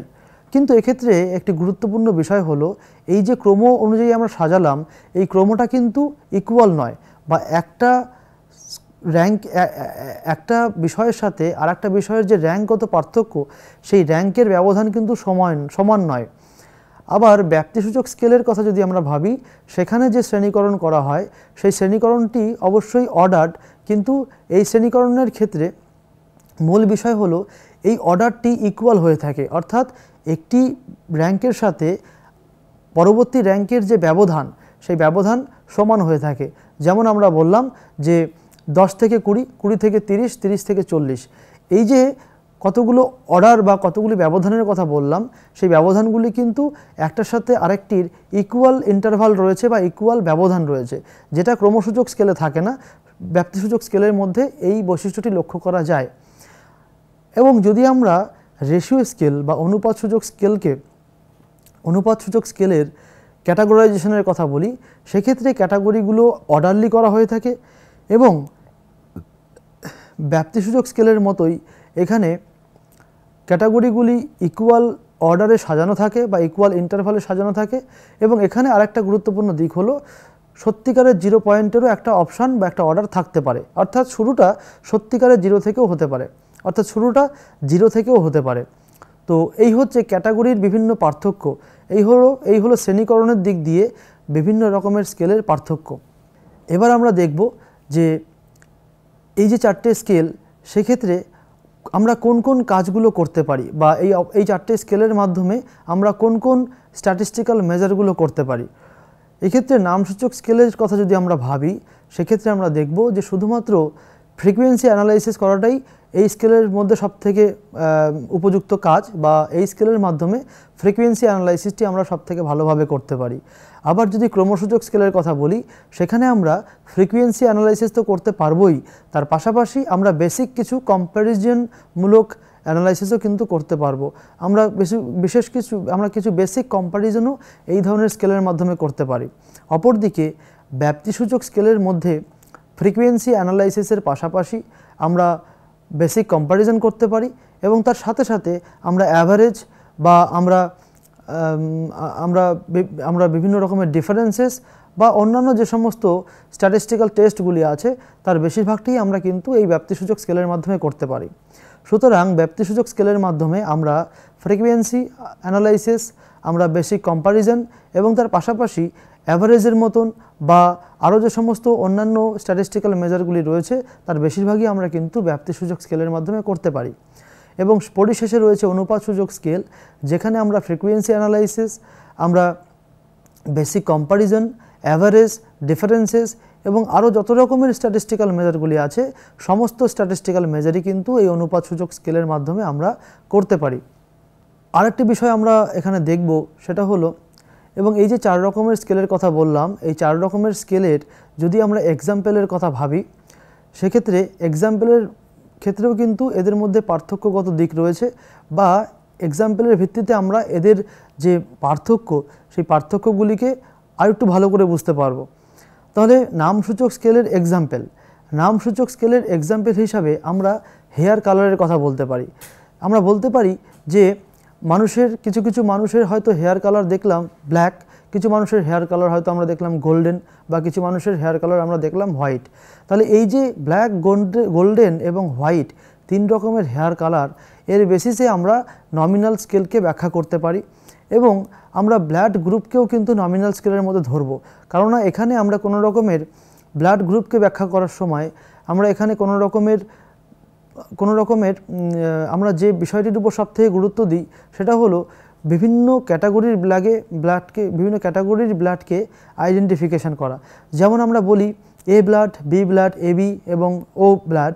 তো এই যে এ ব্লাড এবং বি ব্লাড, এই দুটো ব্লাড কিন্তু কেউ কারোর থেকে উঁচুতে অবস্থান করছে বা কেউ কারোর থেকে নিচুতে অবস্থান করছে এরকম নয়। এগুলো জাস্ট বিষয়গুলিকে বোঝার জন্য কতগুলি ক্যাটাগরাইজেশন করা। এবং আমরা যদি সার্ভের বিভিন্ন রেসপন্সের কথা ভাবি, অর্থাৎ গবেষক যখন সার্ভে করার সময় বিভিন্ন ব্যক্তিকে রেসপন্স দিতে বলেন, যেমন ইয়েস অর নো বা এগ্রি অর ডিসএগ্রি, তো এই যে বিষয়গুলি, এই বিষয়গুলিকে আমরা নামসূচক স্কেলের মধ্যে রাখতে পারি। আবার যদি আমরা ক্রমসূচক স্কেলের উদাহরণের কথা ভাবি, সেক্ষেত্রে লিকার্টের যে রেটিংয়ের স্কেল, সেই রেটিংয়ের স্কেলকেও কিন্তু আমরা ক্রমসূচক স্কেল হিসাবে কনসিডার করতে পারি। এক্ষেত্রে 1 থেকে 5 যদি একটা ক্রম অনুযায়ী সাজাই, সেটাকে আমরা এক্ষেত্রে আমরা 1 থেকে 5 অবধি আমরা ক্রম অনুযায়ী সাজাতে পারি। বা আমরা কোনো মুভির যে রেটিং, সেই রেটিংটাকেও কিন্তু আমরা ক্রমসূচক স্কেলের উদাহরণ হিসাবে ধরতে পারি। এবং তার পাশাপাশি আমরা যে বিভিন্ন রকমের পেইন লেভেলের কথা বলেছিলাম, সেই পেন লেভেলগুলিকেও কিন্তু এই ক্রমসূচক স্কেলের মধ্যে আমরা রাখতে পারি। যেখানে 1 থেকে 10 যদি পেনের ইন্ডিকেটর হয় এবং সেখানে যদি 1 মানে লোয়ার এবং লোয়েস্ট এবং 10 মানে হাইয়েস্ট হিসাবে যদি এটাকে হাইয়েস্টের অর্ডারে যদি বিন্যস্ত করা থাকে, তাহলে যে ব্যক্তি 9 ক্লিক করবেন তার মানে সেই ব্যক্তির যে পেন লেভেল, সেই পেন লেভেল কিন্তু অনেকটাই হাই। এবং যে 8 ক্লিক করছেন বা 8 রেট দিচ্ছেন, 8 সেই ক্ষেত্রে ধরতে হবে যে 9 থেকে 8 যে পেন লেভেল সেটা কিন্তু অনেকটা কিছুটা হলেও কম। তো এইভাবে অর্ডার অনুযায়ী আমরা যে বিষয়গুলিকে সাজাই সেটাকে বলা হয় ক্রমসূচক স্কেল। এবং 3 নম্বর আমরা দেখেছিলাম ব্যাপ্তিসূচক স্কেল বা ব্যাপ্তিসূচক স্কেল। এবং এই ব্যাপ্তিসূচক স্কেলে আমরা যে বিষয়গুলিকে পরিমাপ করি তার মধ্যে উদাহরণ হিসেবে বলতে পারি টেম্পারেচারের কথা। যেমন টেম্পারেচার আমরা ফারেনহাইট এবং সেলসিয়াস এর মাধ্যমে করতে পারি। যেমন টেম্পারেচারকে আমরা ফারেনহাইট এবং সেলসিয়াস দিয়ে পরিমাপ করে থাকি। এক্ষেত্রে এই স্কেলগুলির যে ব্যবধান, অর্থাৎ একটি পয়েন্টের থেকে আরেকটি পয়েন্টের যে ব্যবধান, সেই ব্যবধান কিন্তু ইকুয়াল হয়ে থাকে। তো এই জন্য ফারেনহাইট বা সেলসিয়াস কিন্তু ব্যাপ্তিসূচক স্কেলের উদাহরণ হতে পারে। আবার আমরা টাইমকেও ব্যাপ্তিসূচক স্কেলের উদাহরণ হিসেবে ধরতে পারি, যেমন ডেজ বা আওয়ার্স বা মিনিটস এগুলিকে। আবার আইকিউ স্কোরকেও আমরা ব্যক্তিসূচক স্কেলের মধ্যে ধরতে পারি, বা আমরা ডিস্টেন্সকে যদি মিটার বা কিলোমিটার হিসেবে ভাবি সেটাকেও কিন্তু আমরা ব্যাপ্তিসূচক স্কেলের মধ্যে ধরতে পারি। এবং পরিশেষে রয়েছে অনুপাতসূচক স্কেল, বা যার উদাহরণ হিসাবে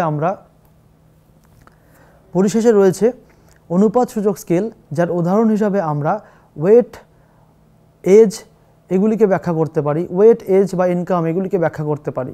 অর্থাৎ ওয়েট বলতে কিলোগ্রাম, গ্রাম হতে পারে, অর্থাৎ কিলোগ্রাম, গ্রাম। অনুপাতসূচক স্কেলের এক্সাম্পল হিসাবে ওয়েটের কথা বলা যেতে পারে, এজের কথা বলা যেতে পারে, লেন্থের কথা বলা যেতে পারে, বা আমরা ইনকামের কথা বলতে পারি। এবং এক্ষেত্রে মনে রাখতে হবে এটি একমাত্র স্কেল যে স্কেলে আমরা সত্যিকারের জিরোকেও এখানে রাখতে পারি। এবারে আমরা দেখব যে এই যে 4 রকমের স্কেলের কথা আমরা বললাম, এই 4টি স্কেলের সুবিধাগত দিকগুলি কি, বা এই 4টি স্কেলের যে পজিটিভ দিক বা স্ট্রেংথ, সেই স্ট্রেংথগুলি কি আছে। তো যদি নামসূচক স্কেলের কথা ভাবি, নামসূচক স্কেলের যে সুবিধাগত দিক তা হলো সিম্পল টু আন্ডারস্ট্যান্ড, অর্থাৎ এই স্কেলটাকে আমরা খুব সহজেই বুঝতে পারি বা সহজেই এই স্কেলের মাধ্যমে আমরা বিষয়বস্তুকে ক্যাটাগরাইজেশন করতে পারি। অপরদিকে ক্রমসূচক স্কেলের যে সুবিধাগত দিক তা হলো রিভিলস অর্ডার অ্যান্ড ট্রেন্ডস, অর্থাৎ এই স্কেলের মাধ্যমে আমরা অর্ডার অনুযায়ী বিষয়গুলিকে সাজাতে পারি এবং সেখান থেকে একটা বিষয়ের থেকে আরেকটা বিষয়ের যে পার্থক্য তা অনুভব করতে পারি। এবং 3 নম্বর আমাদের ব্যাপ্তিসূচক স্কেল বা ইন্টারভাল স্কেল। এই ইন্টারভাল স্কেলের যে সুবিধাগুলি রয়েছে তা হলো এনাবেলস প্রিসাইজ কম্পারিজনস অ্যান্ড ক্যালকুলেশনস। অর্থাৎ এর অন্যতম সুবিধাগত দিক হলো এখানে প্রিসাইসলি দুটি বিষয়কে কম্পেয়ার করা যেতে পারে। আমরা অর্ডিনাল স্কেলে দেখলাম দুটি বিষয়ের মধ্যে কোনটা উপরে অবস্থান করছে এবং কোনটা নিচে অবস্থান করছে তার বেসিসে আমরা একটা সিদ্ধান্ত গ্রহণ করতে পারি তাদের সম্পর্কটাকে। কিন্তু কতটুকু উপরে অবস্থান করছে বা কতটুকু নিচেই বা অবস্থান করছে সেটা কিন্তু আমরা এই অর্ডিনাল স্কেলের মাধ্যমে বুঝতে পারি না। তার জন্যে ব্যাপ্তিসূচক স্কেলের একটা বৈশিষ্ট্য রয়েছে যেখানে আমরা এই ব্যবধানটিকে পরিমাপ করতে পারি যে একটা বিষয় আর একটা বিষয়ের থেকে কতটুকু দূরে অবস্থান করছে বা তাদের মধ্যে যে পার্থক্য সেই পার্থক্যের পরিমাণটা কতটুকু। এবং পরিশেষে রয়েছে অনুপাতসূচক স্কেল।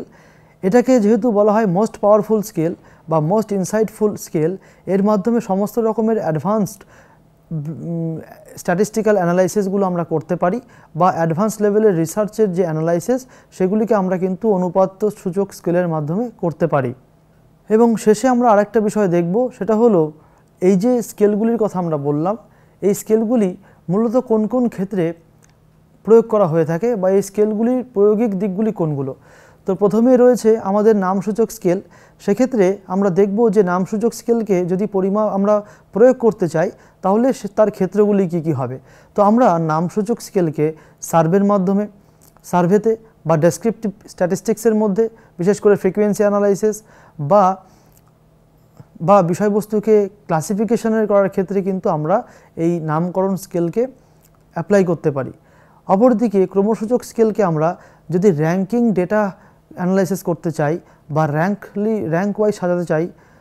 ওয়াইজ যদি আমরা সাজাতে চাই তখন সেটাকে আমরা অ্যাপ্লাই করতে পারি। এবং এই স্কেলের মাধ্যমে আমরা যদি বেসিক কম্প্যারিজন করতে চাই দুটি বিষয়ের মধ্যে তখন কিন্তু আমরা এই অর্ডিনাল স্কেল বা ক্রমসূচক স্কেলের ব্যবহার করতে পারি। অপরদিকে ব্যাপ্তিসূচক স্কেল, এখানে আমরা দুটি বিষয়ের মধ্যে যদি সঠিকভাবে কম্পেয়ার করতে চাই এবং দুটি বিষয়ের মধ্যে যদি আমরা প্রপার রিলেশন বুঝে উঠতে চাই তাহলে কিন্তু এই ব্যাপ্তিসূচক স্কেলের আমরা ব্যবহার করতে পারি।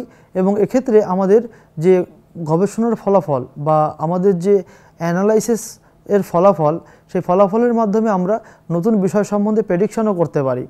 এবং পরিশেষে অনুপাতসূচক স্কেল, এর মাধ্যমে আমরা অ্যাডভান্স রিসার্চ বা মডেলিংয়ের কাজ করতে পারি। অর্থাৎ অ্যাডভান্স লেভেলের স্ট্যাটিস্টিক্যাল অ্যানালাইসিসের মাধ্যমে আমরা উচ্চ স্তরের সমস্যাগুলিকে সমাধান করতে পারি এবং আমরা প্রিসাইসলি কোনো বিষয় সম্বন্ধে কোনো বিষয় সম্বন্ধে সঠিক তথ্য প্রদান করতে পারি। আরেকটি বিষয় আমরা দেখব এবং এরপরে আমরা শেষে যেটা দেখব সেটা হলো এই যে পরিমাপের বিভিন্ন স্কেল, এই স্কেলগুলির লিমিটেশন কি আছে বা এদের কার কী সীমাবদ্ধতা রয়েছে। তো আমরা যদি ভালো করে এর সুবিধা বা স্ট্রেংথের দিকগুলি খেয়াল করতাম সেখানে আমরা দেখেছিলাম যে নমিনাল স্কেলের যে অসুবিধা সেটা কিন্তু ক্রমসূচক স্কেলে রেকটিফাইড হয়ে গেছে এবং ক্রমসূচকের যে অসুবিধা সেটা আবার ব্যাপ্তিসূচক স্কেলে রেকটিফাইড হয়ে গেছে। আবার ব্যাপ্তিসূচক স্কেলের যে অসুবিধা তা পরিশেষে অনুপাতসূচক স্কেলের মধ্যে গিয়ে রেকটিফাইড হয়ে যায় বা সমাধান হয়ে যায়। কিন্তু এখানে যদি আমরা এদের লিমিটেশনের কথা উল্লেখ করতে চাই তাহলে দেখব যে নামসূচক স্কেলে কিন্তু তাহলে আমাদেরকে উল্টো করে ভাবতে হবে। অর্থাৎ নামসূচক স্কেলে আমরা অ্যাভারেজ বা আমরা লোয়ার লেভেলের কতগুলো স্ট্যাটিস্টিক্যাল মেজার ছাড়া আর কিন্তু কিছুই করতে পারি না। এখানে কোনো রকমের অ্যাভারেজ করা বা রেশিও মেনটেন করা বা আমরা ফ্রিকোয়েন্সি ছাড়া আর সেরকম কিছুই মেজারমেন্ট করতে পারি না। অপরদিকে ক্রমসূচক স্কেলের একটা অসুবিধা হলো এখানে যেহেতু ইকুয়াল ইন্টারভাল নেই বা এখানে যেহেতু দুটি র্যাঙ্কের মধ্যে সমান সংখ্যক ব্যবধান থাকে না, সে কারণে সীমিত কয়েকটি স্ট্যাটিস্টিক্যাল মেজারই কিন্তু এখানে আমরা অ্যাপ্লাই করতে পারি বা এখানে আমরা পরিচালনা করতে পারি। আবার ব্যাপ্তিসূচক স্কেলের কথা যদি আমরা বলি, এখানে যেহেতু আরবিটারি জিরো নেই বা প্রকৃত জিরো বলে কিছু হয় না, প্রকৃত জিরো যেহেতু আমরা এখানে কিছু পাই না বা মেজার করতে পারি না, সেজন্য ব্যাপ্তিসূচক স্কেলের যে মেজারমেন্ট সেই মেজারমেন্টের মাধ্যমে কিন্তু আমরা রেশিও ক্যালকুলেশন করতে পারি না বা অতি উচ্চ পর্যায়ের যে স্ট্যাটিস্টিক্যাল অ্যানালাইসিস সেগুলো আমরা এই ব্যাপ্তিসূচক স্কেলের মাধ্যমে করতে পারি না। এবং পরিশেষে অনুপাতসূচক যে স্কেল, এই অনুপাতসূচক স্কেল অনুপাতসূচক স্কেলের মধ্যে প্রায় সমস্ত রকমের স্ট্যাটিস্টিক্যাল মেজারমেন্টই করা সম্ভব। তা সত্ত্বেও কিছু কিছু মেজারমেন্টাল স্ট্র্যাটেজি রয়েছে বা কিছু কিছু স্ট্যাটিস্টিক্যাল অ্যানালাইসিস রয়েছে যেগুলো এই অনুপাতসূচক স্কেলের মাধ্যমেও করা সম্ভব হয়ে ওঠে না। তো এই হলো মেজারমেন্ট স্কেলের বিভিন্ন মেজারমেন্টের বিভিন্ন রকমের স্কেল। আমরা প্রত্যেকটা স্কেলকে আলোচনা করলাম এবং দেখলাম যে একটা স্কেল আরেকটি স্কেলের পরিপূরক হিসাবে কাজ করে। আমরা দেখলাম যে একটা স্কেল আরেকটা স্কেলের সাথে কিভাবে আলাদা, এবং এক্ষেত্রে নমিনাল স্কেলের যে সমস্যাগুলি সেগুলি দেখলাম যে ইন্টারভাল স্কেলে গিয়ে সমাধান হয়ে যায়। আবার ইন্টারভাল স্কেলের যে সমস্যাগুলি সেগুলি অর্ডিনাল, আমরা দেখলাম নমিনাল স্কেলের যে সমস্যাগুলি সেগুলি অর্ডিনাল স্কেলে সমাধান করা যায়। আবার অর্ডিনালের যে সমস্যাগুলি রয়েছে সেগুলি ইন্টারভাল স্কেলে সমাধান করা যায়। আবার ইন্টারভালের যে সমস্যাগুলি সেগুলিকে আমরা রেশিও স্কেলে সমাধান করতে পারি।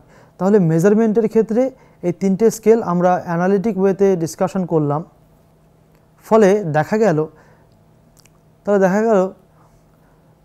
গেল যে আমরা যে সমস্ত ডেটাগুলিকে মেজার করে থাকি সেই ডেটাগুলি একই রকমভাবে বা একই স্কেলের মধ্যে পড়ে না। আমরা যে চারটে স্কেল নিয়ে আজকে আলোচনা করলাম, নমিনাল, অর্ডিনাল, ইন্টারনাল এবং রেশিও, এই চারটে স্কেল বিভিন্ন ক্যাটাগরির যে ডেটাগুলি থাকে সেই ডেটাগুলি নিয়ে কাজ করে থাকে এবং একজন গবেষক হিসাবে বা একজন শিক্ষাবিদ হিসাবে শিক্ষাক্ষেত্রে যারা বিভিন্ন রকমের অ্যানালাইসিস করে থাকেন তাদেরকে প্রথমে বুঝতে হয় যে তিনি যে তথ্যগুলিকে অ্যানালাইসিস করছেন সেই তথ্যগুলি মেজারমেন্টের কোন স্কেলের মধ্যে পড়ে। কারণ যদি রিসার্চার বা গবেষক না বুঝতে পারেন যে তার তথ্যগুলি মেজারমেন্টের কোন লেভেলের মধ্যে রয়েছে, তাহলে সে তার জন্য সঠিক বা উপযোগী স্ট্যাটিস্টিক্যাল টেকনিকগুলো অ্যাপ্লাই করতে পারবেন না। এবং যদি ডেটার নেচার অনুযায়ী স্ট্যাটিস্টিক্যাল মেজারগুলো না নেওয়া হয় তাহলে কিন্তু সেখান থেকে প্রাপ্ত ফলাফলগুলি আমাদেরকে সঠিকভাবে সমস্যার সমাধান করতে সাহায্য করবে না। এবং অনেক সময় দেখা যায় যে যদি আমরা ডেটার নেচার অনুযায়ী স্ট্যাটিস্টিক্যাল টেকনিকগুলো না অ্যাপ্লাই করি তাহলে সেই স্ট্যাটিস্টিক্যাল টেকনিকগুলো অনেক সময় অ্যাপ্লাই করা যায় না বা সেখানে অসংখ্য এরর চলে আসে। এই জন্যে প্রত্যেকটা গবেষক বা প্রত্যেকটা অ্যানালিস্টেরই সবার প্রথমে বোঝা উচিত যে তিনি যে তথ্যগুলিকে অ্যানালাইসিস করতে চাইছেন সেই তথ্যগুলির ধরন কেমন বা সেগুলি কোন মেজারমেন্ট স্কেলের মধ্যে পড়ছে। এবং যখন সেই মেজারমেন্ট স্কেলটিকে আইডেন্টিফাই করা হয়ে যাবে তখন আমরা সেগুলি সহজেই পরিমাপ করতে সক্ষম হয়ে উঠব। এক ভারত শ্রেষ্ঠ ভারত প্রকল্পের অংশ হতে পেরে আমি ভীষণভাবেই গর্বিত এবং এই প্রকল্পের একটি অংশ হিসাবে আমাকে নির্বাচন করার জন্যে Indian Institute of Teacher Education গান্ধীনগরকে আমি আন্তরিকভাবে অভিনন্দন জানাই। নমস্কার।